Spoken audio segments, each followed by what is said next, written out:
and he got humbled. And by the way, that's okay. That happens to all of us. I'm sure there's things in your life where you've been like, dude, I can do that. No issue. Like, watch this. And then you go and do it like, couldn't do that. Okay. I remember me and you taking a coding class for a week. We're like, nah, maybe not for us. I remember trying to walk upstairs the other week. Yeah. It was pretty rough. Can't do that anymore.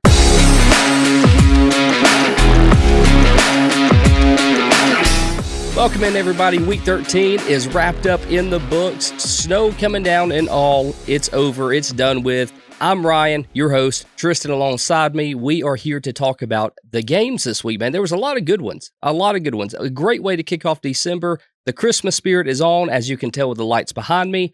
And it's also really, really cold outside, even where we live deep down in the South. How are you doing tonight, my friend?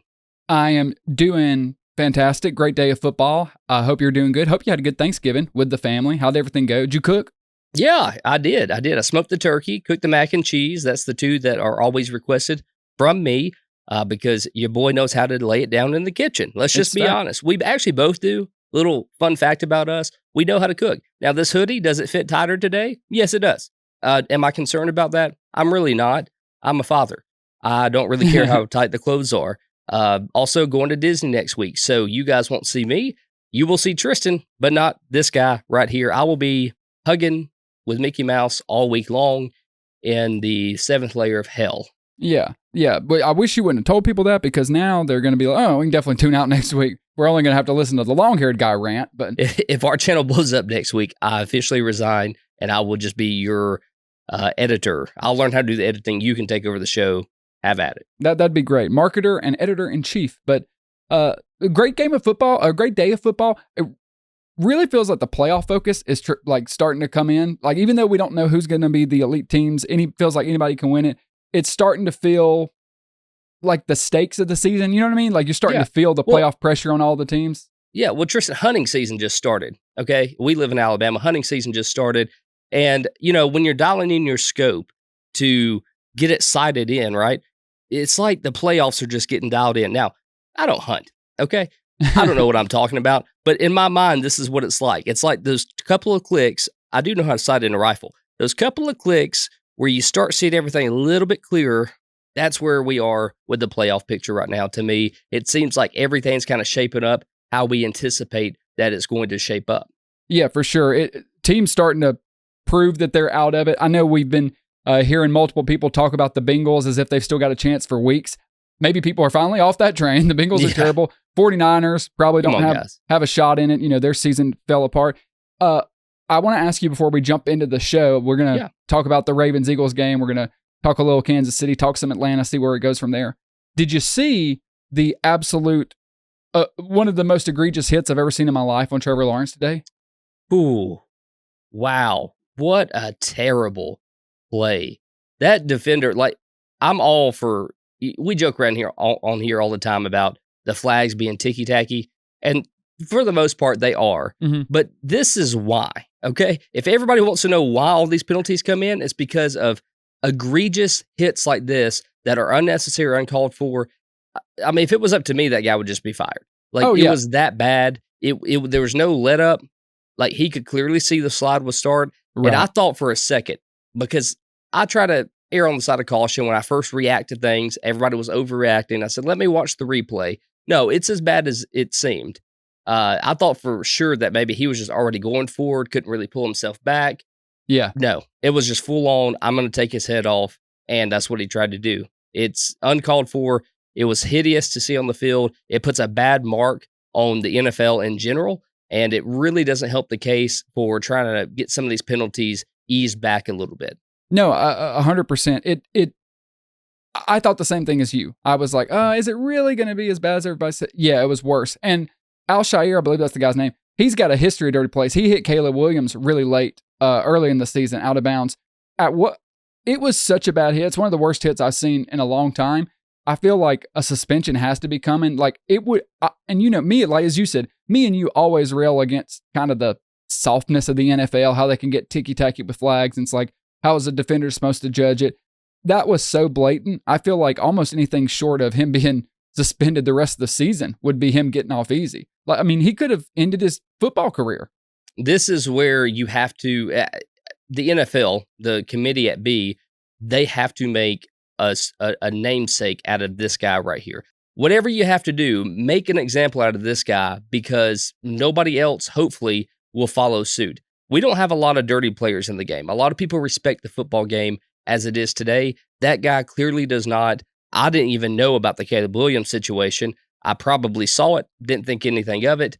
But this, if it's on top of that, man, it's got to stop. Like, this guy's got to be out. Yeah, I agree. I hope Trevor Lawrence is okay because it looked really bad. If you're the Jaguars, probably would be wise to just sit him the rest of the year. I mean, the season's over. Like, his career, we don't know where that trajectory is going. But after that hit, maybe sit him the rest of the year, see where you go from there. Anyway, I just wanted to touch on that before we jumped into the show. Without further ado, let's get right into it. The Philadelphia Eagles walked into Baltimore today and stomped a whole... I'm sorry, not the Philadelphia Eagles. Saquon Barkley and the Eagles. That's how we need to refer to them now.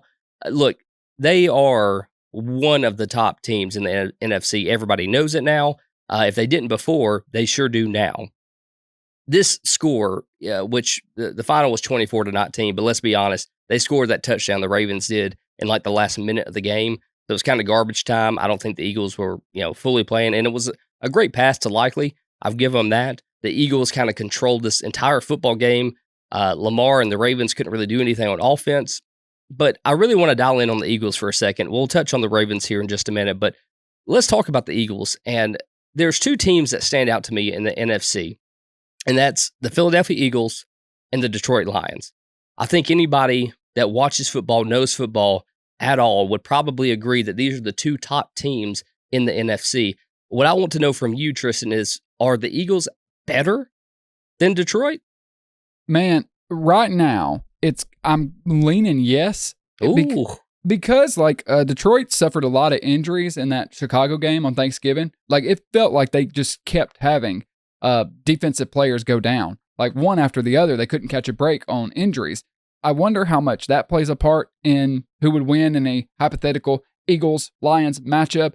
But it just feels like the Eagles are firing on all cylinders. Now, Detroit has been all year. I understand that. But the Saquon Barkley acquisition cannot be overstated.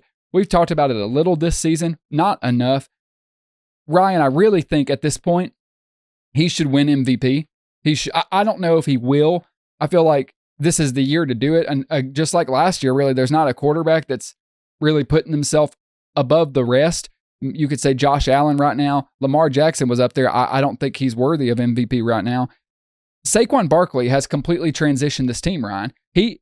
I can't remember the last time a player coming into a franchise and just completely changing the makeup of a team like this. He makes them a dominant contender. I stand by what you say. I think that if there was a year for it to go to a non-QB, this is the year. Now, I don't know if we'll see it happen. It may take the Eagles actually getting to the Super Bowl for that to actually be the case. But I think that Saquon is the offense. But more than any other team in the NFL, I think that this running back, you take him away from this team is not a 10-win team. Oh, I agree completely because Jalen Hurts really hasn't been good. Like, the past couple weeks, he hasn't been bad, but even just look at the box score. 11 for 19, 118 yards, a touchdown. Rushing, 9 carries, 29 yards, and a touchdown. He has the tush-push. I know Devontae Smith was out this week, but Devontae Smith hasn't been getting a lot of, targets, receptions the past couple weeks, even before his injury. Jalen Hurts just feels average. It feels like he's managing the game, occasionally extending, making a big play when he has to. But the Eagles' offense runs through Saquon Barkley. We saw it in this game, Ryan. In the first half, the Eagles went, I think, 3 straight 3-and-outs. They couldn't really get it going. The Baltimore defense did a good job containing Barkley until the second half. And then finally, he broke it open, and it broke the game wide open. And that's kind of who Philadelphia is. They're one of those old school teams that just kind of wears on you. Maybe you're holding them down in the first half. Maybe they're not, converting third downs. Maybe they're not putting long drives together, but they just keep feeding Barkley. And eventually, he wears you down. That offensive line, which is tremendous, wears you down. Jalen Hurts makes 1 or 2 plays with his legs or a pass to A.J. Brown. On top of the fact, their defense is fantastic. Vic Fangio and this Philadelphia defense is finally rounding into form, dude. All these Georgia players, Jalen Carter, Nolan Smith, the rookie Quinyon Mitchell, the other rookie, Cooper DeJean, who had arguably the biggest play of the game, tackling Derrick Henry on that crucial third down, picking up Derrick Henry and slamming him to the ground. It feels like everything is going right for Philadelphia right now. It starts with Saquon Barkley, but it ends with that defense. Yeah. I don't take anything away from the Eagles. To answer the question, though, and to give my take on which team is better, the Lions or the Eagles, I still am going to stand by the Lions right now. The reason is because you could take away Saquon Barkley from the Eagles and it not be a Super Bowl caliber team. There's no one player you could take away from the Lions that would still not make them a Super Bowl level team.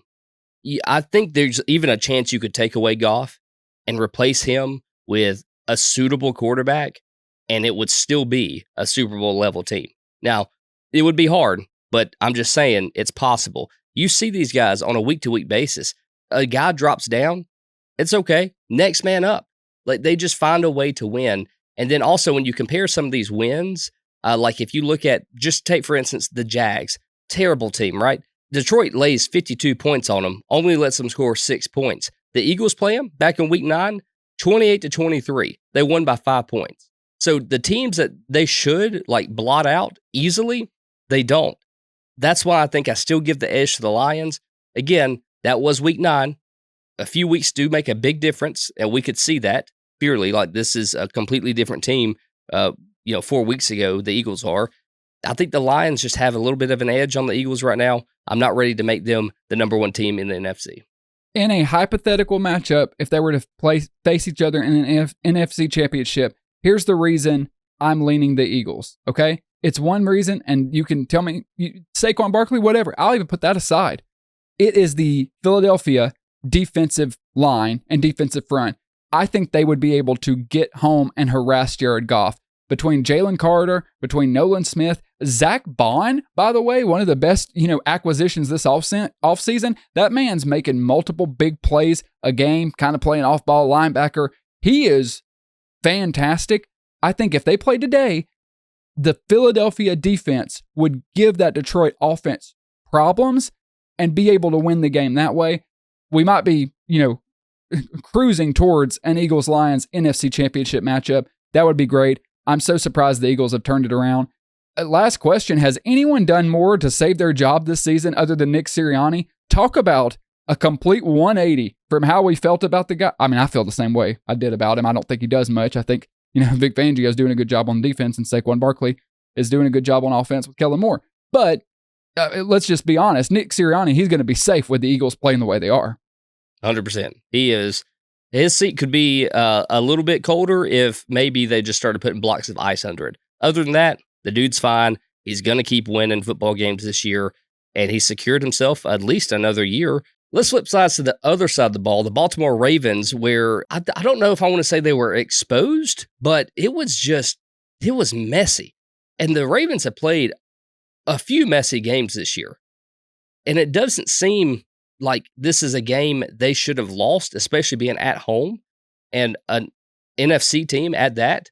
This is one of those games where you really needed to win if you're Baltimore. We just did a show last week where we ranked these Super Bowl level teams, and we put Baltimore in that top category. After watching them today, I could bounce them down out of that Super Bowl level category. When we did the tier list ranking, I wanted to put them conference championship, but I was like, man, after the performances they've had, you've got to give them Super Bowl ceiling, which you probably still do. But yeah. I think we have to just be honest about who Baltimore is. And me and you have said this, we haven't been hiding from it. It's just a fact that Lamar Jackson tends to play his worst in big games. Whether you want to call him a choke artist or whatever.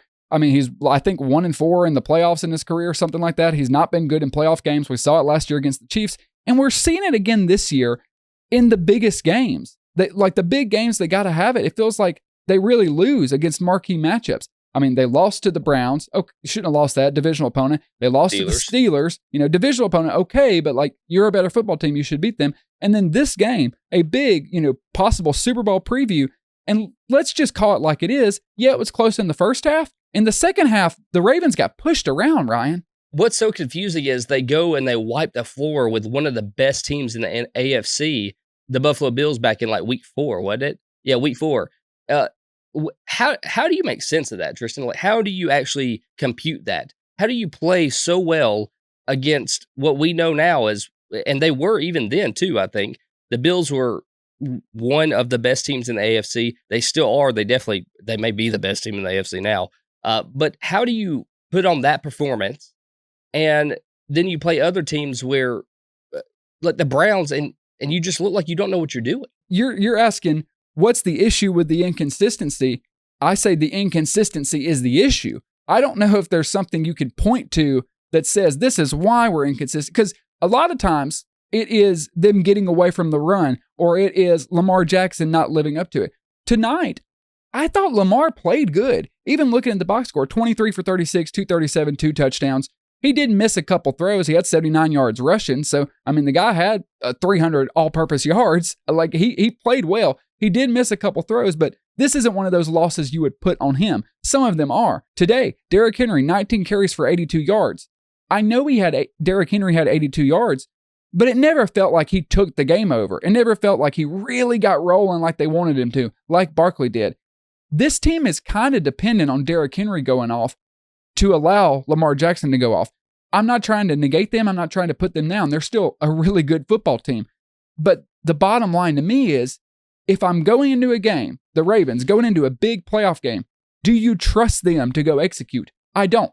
That doesn't mean they can't. Like, yeah, they could easily go in and execute, but you just don't know which Ravens team you're going to get. Even the Ravens team today against the Eagles, they weren't bad. They just didn't execute. They didn't do enough. 19 points. Their defense did good. You held the Eagles to 24. And with Lamar Jackson, you only put up 19. People get all over the Chiefs. They've only lost one game. Oh, they only put up 19, 20 points. Okay, well, where was Lamar, the guy that we were saying was the MVP? You can say the stats are good, but when you had to have it in the big moments, that to me is what really separates Lamar from that next level of Mahomes and Allen and even Burrow. Whereas a big drive late in the game, you got to have it. I don't care what your stats say the rest of the game. Make a play right here on 3rd and 8, 3rd and 11. And he kind of struggles to do that, doesn't he? Yeah, I mean, this has been the story of Lamar ever since we've started watching him, right? And I think a lot of people this year were like, okay, well, they got Derrick Henry now. Now we have a break. We could kind of give Lamar a little bit of a break, open up that run game a little more, because that's been their struggle point since Lamar's been there, has been the rushing, because Lamar was the running back and quarterback all at the same time. But I was just going back through, and this is, you had mentioned what's the issue, right? And I was just thinking to myself, like, how many yards has Derrick Henry had in the losses, right? Versus the wins. And I'm just looking, and I've already looked through all the losses. He's had less than 100 yards against every team they have lost to. And for the most part, he's had over 100 yards or more in every team he's won against, except Cincinnati back in week 10. So there may be a trend there. If he doesn't eclipse 100 yards, you can almost chalk it up as a loss. This is just a guy from Alabama, okay? Right. This is just me looking at numbers and saying, I wonder if there's something going on. And I feel like, Tristan, and tell me if I'm wrong, because I noticed it tonight too. There were several drives where it was 3 and outs from Lamar. It may not have been 3 and outs. I may be remembering it a little bit different, but it felt like to me it was pass. It's like they went away from the run so early, where I think if they would have got that going, just even one drive, it could have changed the outcome of the game completely. Really? This brings up another point. If you look at the drive chart, first drive after halftime, the Ravens go 10 plays, 41 yards, miss a field goal. Then the Eagles go 3 and out. Ravens, 14 plays, 47 yards, miss a field goal. 3 and out again for the Eagles. Ravens go 7 plays, 34 yards and punt. Then 5 plays, 12 yards turnover. And then that last drive, 7 yards for a touchdown. The drives they had, they got into field goal range. They just couldn't punch it in. But again, we go back to those 2 missed field goals. Those were huge, could have been the difference in the game. And that just slowly transitions into the last topic about the Ravens.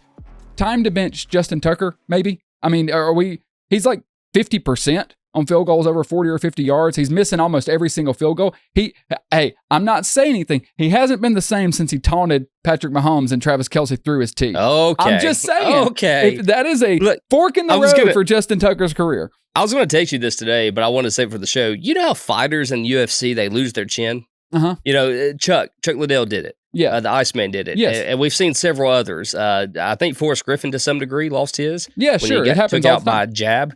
But anyway, can you lose your leg? Like, I know he can still kick far, but like, can you lose the accuracy of your leg? Is that a thing? Well, he certainly has. I think he's proving that you can, but I don't think most people last as long as he does anyway. So that's true. His first year starting was 2012. So he's been in the league. You know, this is his 12th year in the league, but he's 70% on his completion, on his field goal make. That's not good enough. And when you want to be a playoff team and win the Super Bowl, I know maybe they don't have a viable option. I know he's built up goodwill, but it's at the point now where when Justin Tucker lines up, it used to just be, oh, you know, he's going to make it from wherever. Now when he lines up, you're like, he's probably going to miss it. He missed PATs, Ryan. It's not just field goals. He's missing extra points. So yeah, it seems like you can lose your leg. It seems like that's what happened. Or you have the curse of Kansas City on you. One of the two is true. Don't know what it is. Let's not take away. Justin Tucker is a legendary kicker. He will always be. Sure. He's made his mark in the history books. Yes. But it may be time to move on and get somebody in there that can probably secure you some of these kicks that you really need, because it's getting really close to playoff time and you need the points. I don't care how they go. I don't care if you got to go hire a kicker that, you know, kicks cans down the road for a living. If he can kick better than Justin Tucker, then let's get him in there. You can't feel very confident going into the playoffs with Tucker as the kicker the way things have been going this season. I know it's crazy to say that, but it's just the way it is. Go find another concrete salesman and get him out there, because it worked for Detroit. Isn't that where that guy is? He used to sell concrete or something like that. Now he's kicking footballs for teams probably make it to the Super Bowl.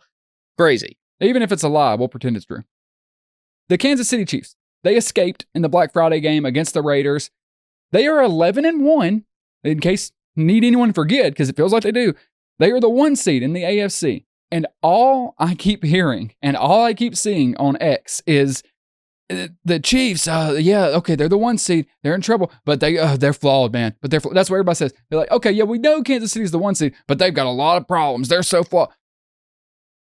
Are we really going to start freaking out and worrying about the Chiefs? I'm not saying they don't have issues. We haven't talked about this. Where do you stand on this? Because all I see is everyone saying, okay, yeah, they're the 1 seed, but God, they're so bad. They're 11-1. To peel back the curtain just a little bit, you had messaged me the other day that you said you were so tired of people just saying how lucky the Chiefs are. I believe that was kind of close to your statement. And I do feel that they're lucky, okay? But it's not in the same way I think most people, like the people that you're talking about, how they view them as lucky. I think it's different. And let me explain. What you guys have gone through to be 11-1 is not luck. It's Patrick Mahomes, Andy Reid, and Spags. That's what that is. That's just making the best out of a big pile of crap.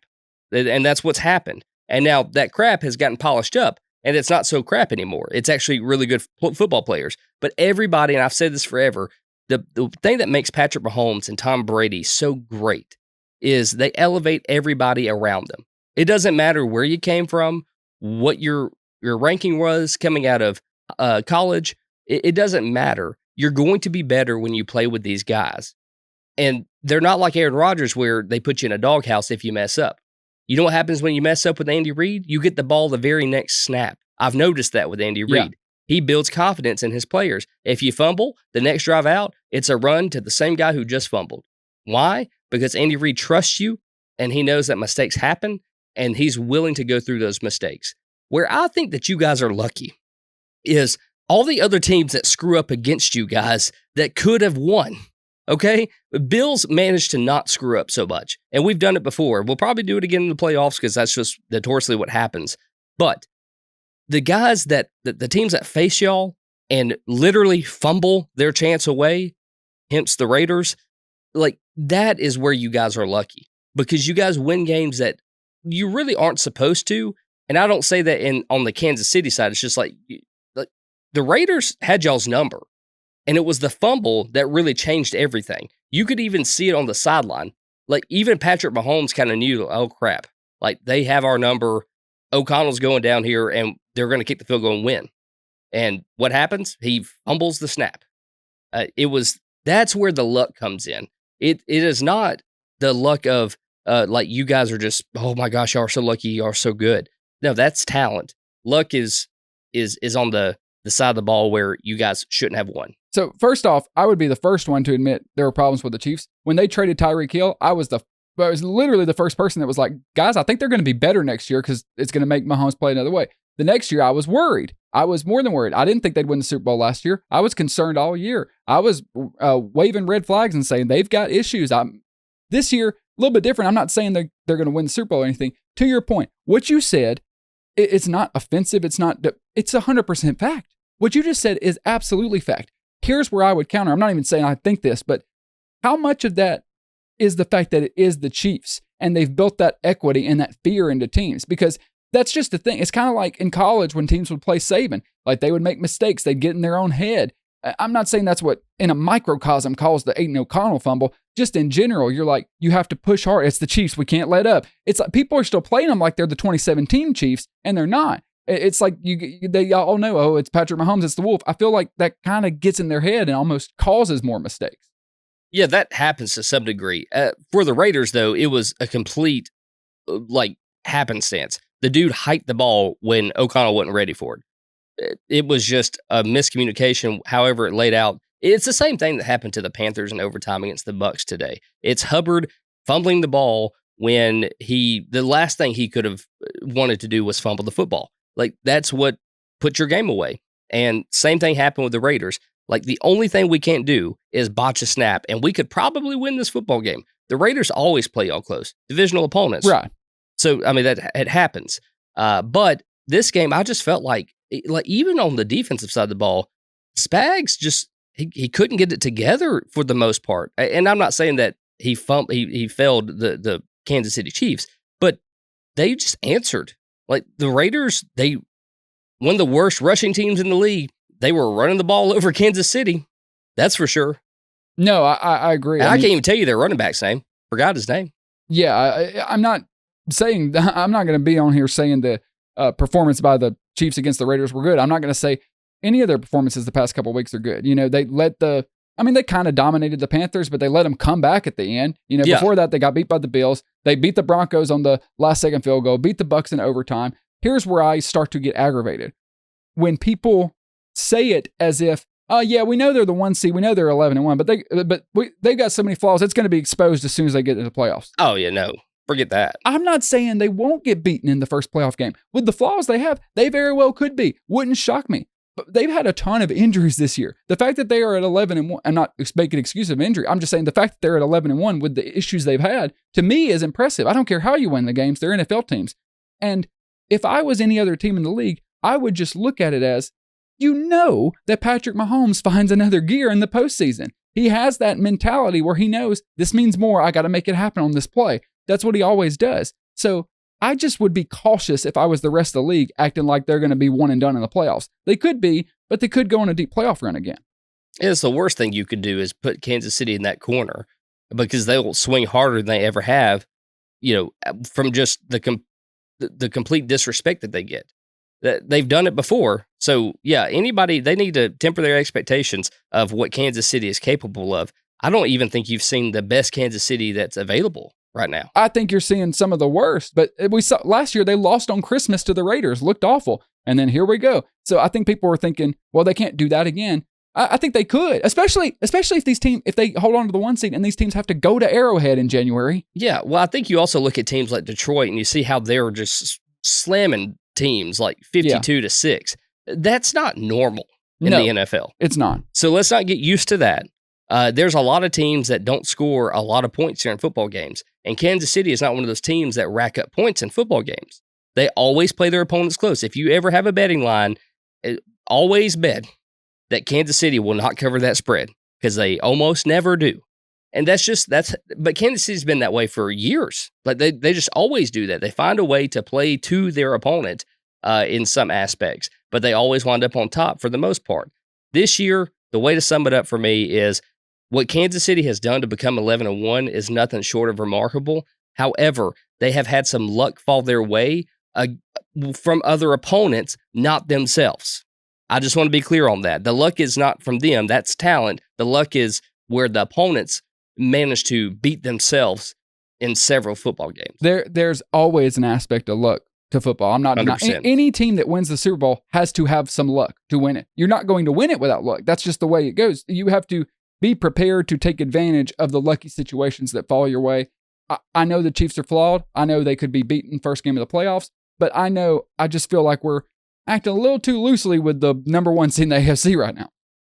Tristan, this is a little game that I want to call the lightning round, and it really is just something we thought of about 5 minutes ago. With this week being Thanksgiving and games were played on weird days, Thursday, Friday, Sunday, twice on Tuesday, we're just going to go through a few of the top games. I just want to get your take on some of them, any big things that stood out to you, playoff implications, whatever the case may be. I want to know from you what you think. I may give a feedback or two on a couple of them, but without further ado, let's go ahead and jump into it. Let's talk about one of the Thanksgiving Days games, the Lions and the Bears. Obviously, the Lions defeated the Bears and got Eberflus out the door. Finally, it needed to happen.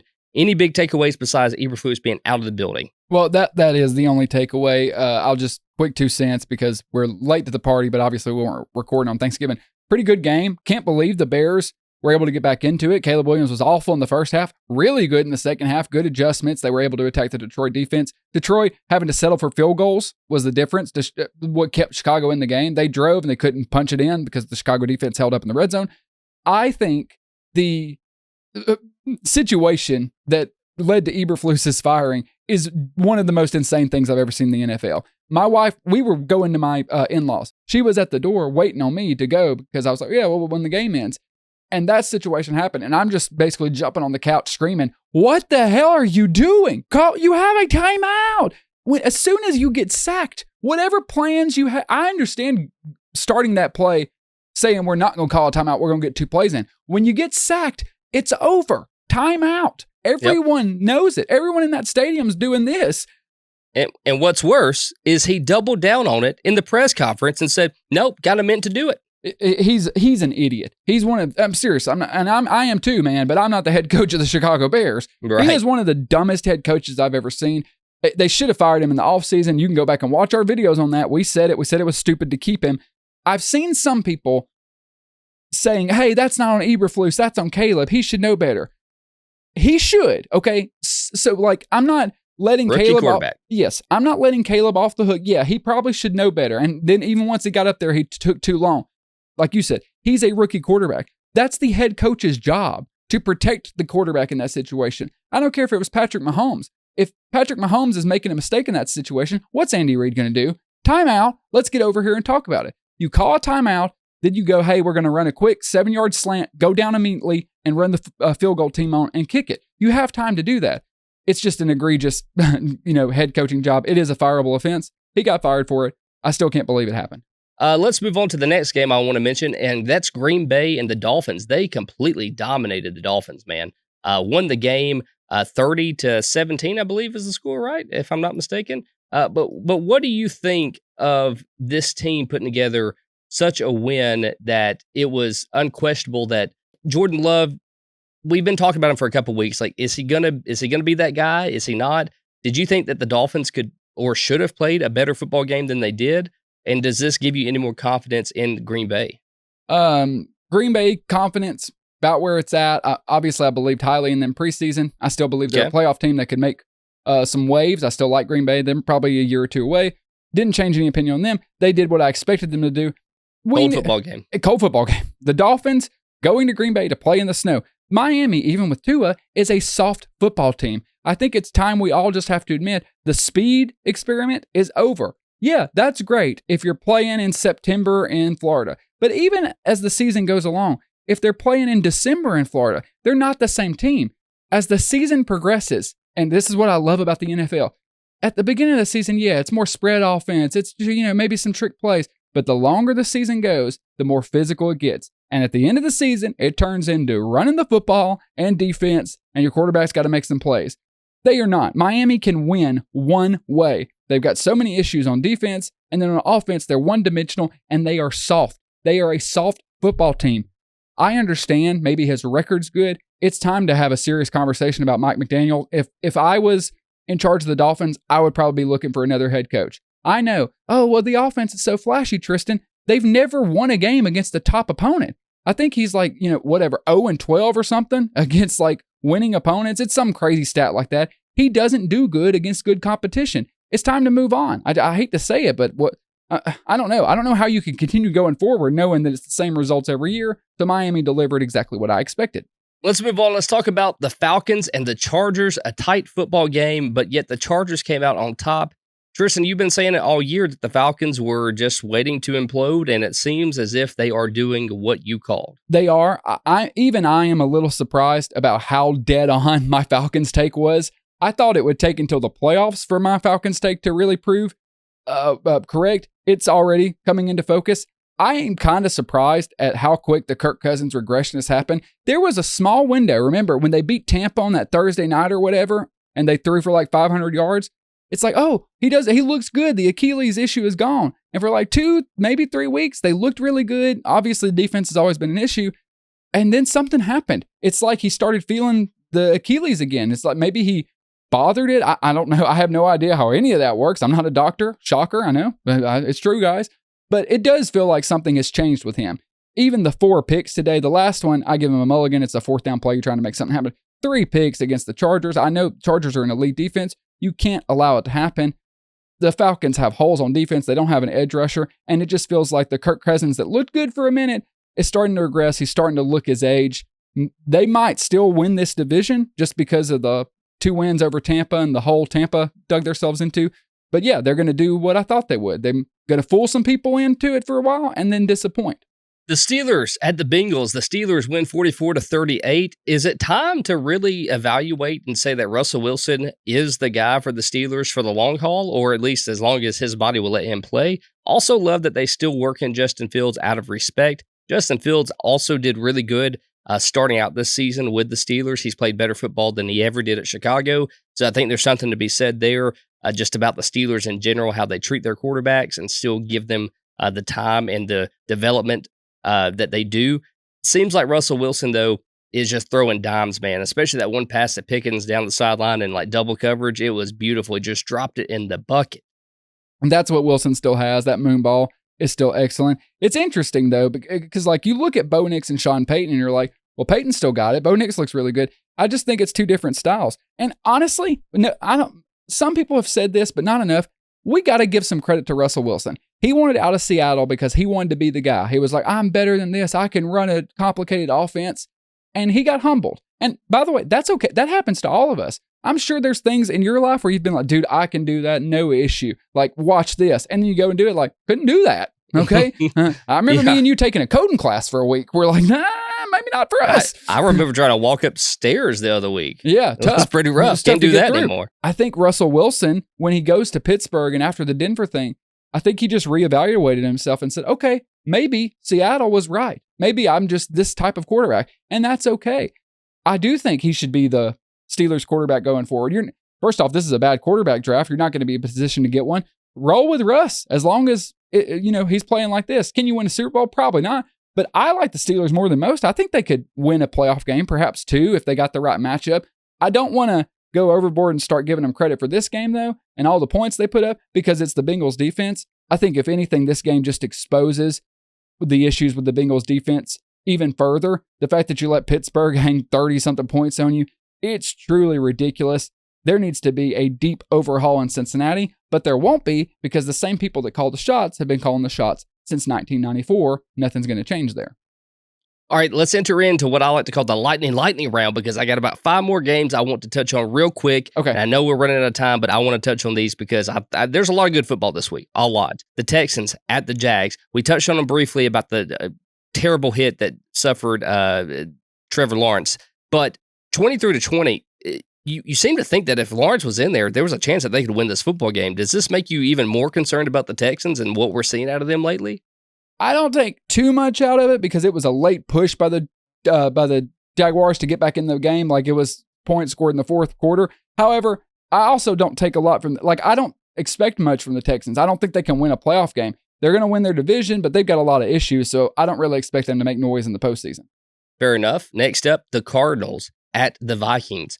22-23, the Vikings pulled out the victory, and, they're really fighting for that spot. Does it change anything? Do you feel any different about this team after that close call? Because we've been saying for a couple of weeks that Arizona is getting better and better. Is it more to say that Arizona put up a better matchup against the Vikings than we thought they would? Yeah, they did. I like Arizona. I still think they're a young team. They're, again, probably a year or two away from really competing. Probably not going to make the playoffs. Maybe they sneak in. But, I can't forget Arizona just dropping the ball against Seattle last week or whatever. That was a big game, and they just looked horrible. Yeah. I was kind of hoping they won this game just because I thought it would have been cool. Minnesota more so, I don't really know what to think about Minnesota. I told you all year I think the Sam Darnold regression is coming. It did kind of come. Then today he played pretty good. I just feel like they're one of those average to good NFC teams that can win a wild card game, and that's probably their ceiling. They're not standout by any means, but great segue bringing up Seattle because that's the next game I want to talk about. Seattle goes to New York to beat the Jets 26-21. It looked like when the game first started off that the Jets may have a win coming their way, but they do what the Jets have done all year long and find a way to screw it up. Whether it be fumbles or whatever, it just seems like this Jets team is not put together. They probably aren't. It's safe to say they aren't going to be for the rest of the season. And it just brings into question, do you think the Seahawks, did they prove that they have what it takes to win a playoff game coming back and kind of handling the Jets after an early lead by the Jets in this football game? Right now, the Seahawks are leading the NFC West, so right now they would have a home playoff game in the wild card round. If they can get a home playoff game, depending on the matchup, they could win it. The problem with the Seahawks is you just can't really trust them week to week. I like the Seahawks. I like the coach. I like Geno, but sometimes he lets you down. The Seahawks' postseason success will really, and I'm not trying to use this as a cop-out answer for a lot, but it's just true. It will really come down to matchups. It depends on who they draw. I think best case scenario for Seahawks is one playoff win. Anything past that is probably, wishful thinking. Last two games, Tampa Bay and Carolina, they went to overtime. Carolina brought the Bucs into overtime, or actually vice versa. Baker Mayfield led the Bucs to a field goal at the end of the regulation, got them into overtime. Good game. And if it wasn't for the lucky fumble to break Tampa's way, the Panthers had this win in the bag. Tampa's on the outskirts of the playoffs right now. They're looking to get in. Do you think that this win today helps them or hurts them? I tend to think that it kind of hurts them a little bit because I know it's not like college football where emotions play into this at all. This is just a straight numbers game. But in my opinion, Tampa Bay looked a little rocky today, man. But the funny thing is, everybody had a good football game or a good game. Like Bucky Irvin had a great game. Mike Evans did okay. Everybody had a decent game. It was just still rocky. Yeah, won't take too much away from how rocky it is because what do we say all the time? It's a divisional opponent. I know It's the Panthers, but divisional opponents. It was the Raiders. Yeah, they know you better than anybody. They're going to play you close. Tampa, it's better to have the win because the only way they can even win that division, because they lost both to Atlanta, is to win out and have Atlanta stumble multiple times. Problem is they both have easy schedules. I just don't think you can expect much from them even if they make the postseason, although they can be a frisky team. When Baker gets hot, watch out because Tampa could be almost anybody. More interesting thing I just want to touch on because we rarely have a chance to talk about them. Bryce Young is starting to look like a legit NFL quarterback. And wow. It's been a couple weeks now. It's crazy. Benching him. And then the only reason he comes back in is because, remember, Andy Dalton had the car wreck and injured his thumb or whatever. So then they couldn't play Andy Dalton. Bryce Young goes back in. It's almost like it allowed a reset for him. And whatever him and Canales are doing, it's working. I thought it before. Canales did this before with Baker Mayfield. I know. And I thought it last week. Or I thought it a little bit before last week. But obviously, being a Chiefs fan, I watched every snap of the Chiefs-Panthers game. And dude, Bryce Young was throwing dimes. I mean, on the run, throwing into tight windows, anticipating throws, using his legs. He looked like the Alabama Bryce Young. Looked really good today, even though they made him throw 47 times. I feel like the Bryce Young story is turning around, which we all just need to pay attention to because last couple weeks, he looks really good. He's the quarterback whisperer, man. And the last game I want to mention today is none other than my Buffalo Bills, I just want to talk about them because I'm so happy. 35-10. All the fans got in there, shoveled snow out before the game, and it still didn't help at all. You couldn't tell it had happened. By the time everybody put the shovels away, the snow's right back. But look, they actually dominated the 49ers, and Josh Allen threw, and then they did the Kansas City move, I know. the lateral back. Usually it's to another player besides the quarterback. Josh said, no, go ahead and pitch it to me, and ran in for a touchdown, man. Like Josh Allen, the way he played today, he's incredible. If he could play, this is the prime Josh Allen. When Josh Allen gets in prime time and shows off, there is no better quarterback in the league than him. Like he is terrifying. He is the most physically.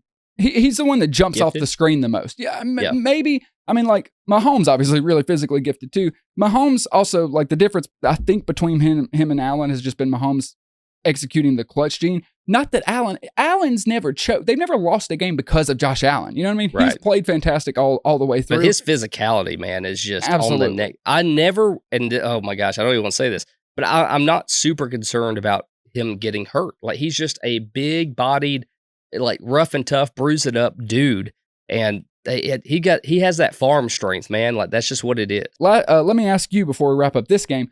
Were you surprised, though? Because this is the outcome I expected, especially when I knew it was snowing. This looked like dads playing against the kid in the backyard. It looked like Buffalo was having a scrimmage against the 49ers. It looked like they really weren't even trying. Any play they called was working. They were just having fun in the snow, and the 49ers were just shook. Yeah, I think at one point I saw James Cook actually doing snow angels at one point, and the ball hadn't even been snapped yet. So, but by the way, James Cook, holy crap. Like, that 60-yard run was beautiful. Am I surprised? I'm surprised that we handled them as well as we did. I always feel like San Francisco should be a lot better than they are, I think, and that's kind of where my mindset was. But knowing the snow, and again, this is a warm climate team coming to play a really cold climate team, it usually never works out. See the Dolphins if you want a reminder of that. But other than that, I do also want to mention CMC going down. He's probably out for the season. I think it was PCL, if I remember correctly, what I saw before the show started. Sad, man. It's sad. Like, is Christian McCaffrey done forever? I don't know, but it's worrisome. When we started this podcast, the first thing we ever did was a top 10 running back list. I didn't have Christian McCaffrey on the list. Me and you argued about it. I didn't have him on the list because it had been 2 straight seasons where he didn't play. And I said, I'm not putting a guy on there that hadn't played. Let him play, and then he'd get on there. Obviously, he looked great. The injuries have been a thing for him in the past. We'll see. I hope he's okay. I hope he plays again. It's going to be a long recovery. The 49ers just aren't very good this year. You know, another one, like, I kind of thought they would regress this year. It's been a little bit more shocking than I expected, though. I don't know if they've had a week with everybody healthy. Maybe not, but you can't use that as an excuse, though. Everybody's got injuries. It's just, it feels like they can't catch a break. And on top of it, they can't really execute. You know what I mean? Even in the situations they've been in to win football games, they kind of fumble and don't get the job done. They're having a down year, and it's really the end of that era. You know, all those players that made those 2 Super Bowl runs are aging out. You're going to have to make some tough contract decisions. You're going to have to decide on what to do with Brock Purdy. You know, you paid Ayuk, and then he got hurt and looked awful. It's kind of a mess in San Francisco right now. All right, guys, week 13 is in the books. Can't wait for next week, week 14. You're going to be solo. I will be in Orlando, Florida, hanging out with Mickey Mouse, Goofy, and all those guys. But you are going to hold down the show, and obviously everybody knows you're going to do great. We'll be texting a lot about football. If there's anything I want to say on the show, I will text it to you, and you can just act like you're me. Sounds like a plan, man. I hope you have fun on the trip. Seriously, enjoy the time with the family. Have a blast. Thank you for being here this week. All of you, thank you for watching. Subscribe to the channel. Seriously, that really helps us trying to grow the channel. Just hit subscribe. You can forget about it once you do it. If you made it this far, hit the little red button. Move on about your day. Like the video. Tell your friends about it if you want comedy, old school football talk, like you're at the water cooler. 2 friends, goofing off, 2 idiots, covering one sport. Ryan's gone next week. I'll be going solo and probably just ranting for 20 minutes. When we come back, we will be live from Kansas City. May not be live, but it'll at least be a vlog. Yeah, we'll be something. So a lot of interesting content coming up for you guys real soon. Take it easy. We'll see you next week. Goodbye.